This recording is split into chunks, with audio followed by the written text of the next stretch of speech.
The psychoanalysts, I think, err too much on the side of the subject. They tend to think that too much of you is inside of you and too little of you is outside of you. And part of the reason I believe that is because of my clinical experience. I love the psychoanalysts, man. They're brilliant, they're deep.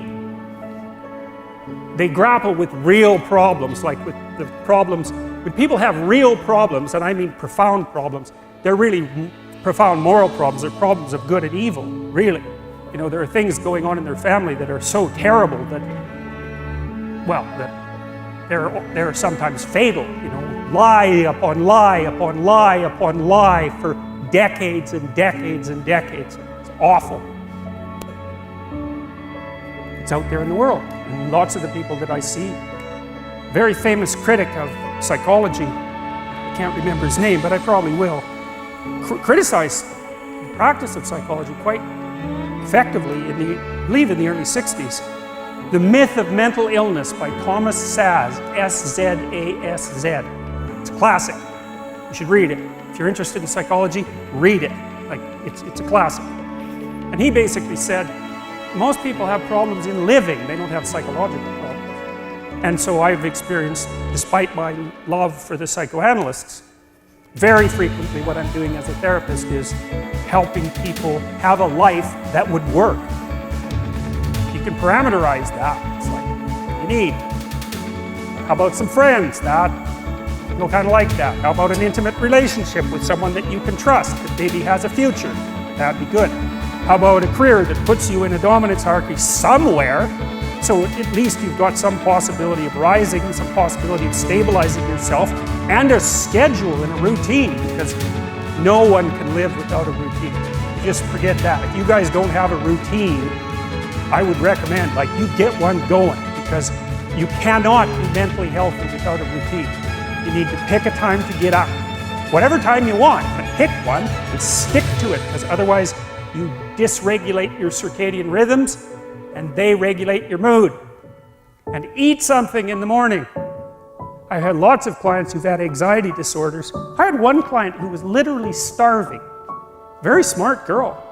There was very little that she liked. She kind of tried to subsist on like half a cup of rice a day.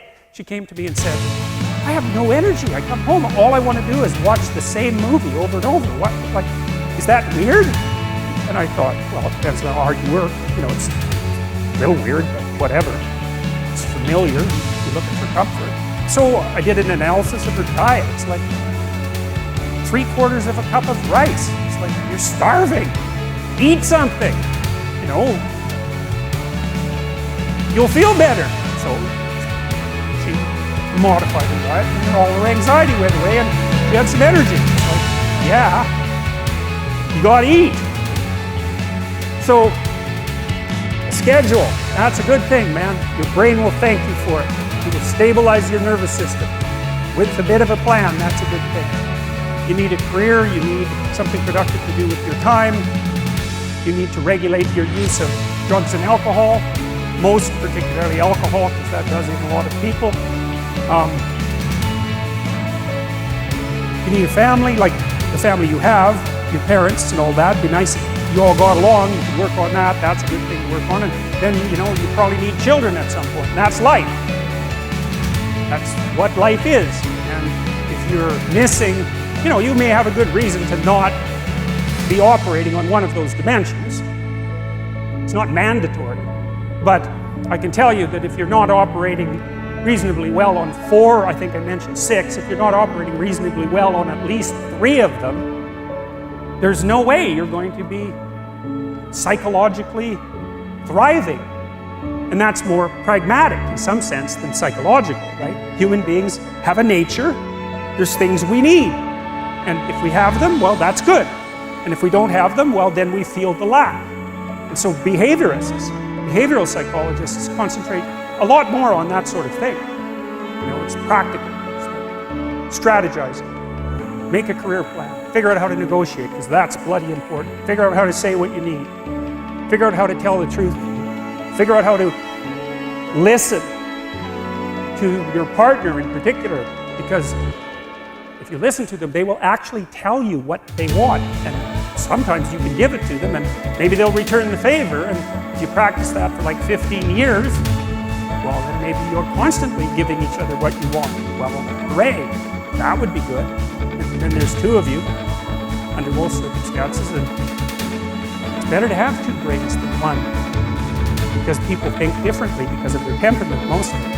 And so the negotiation is where the wisdom arises, and it's part of the transformation, the psychological transformation that's attendant on an intimate relationship, and one of the fundamental purposes of a long-term intimate relationship.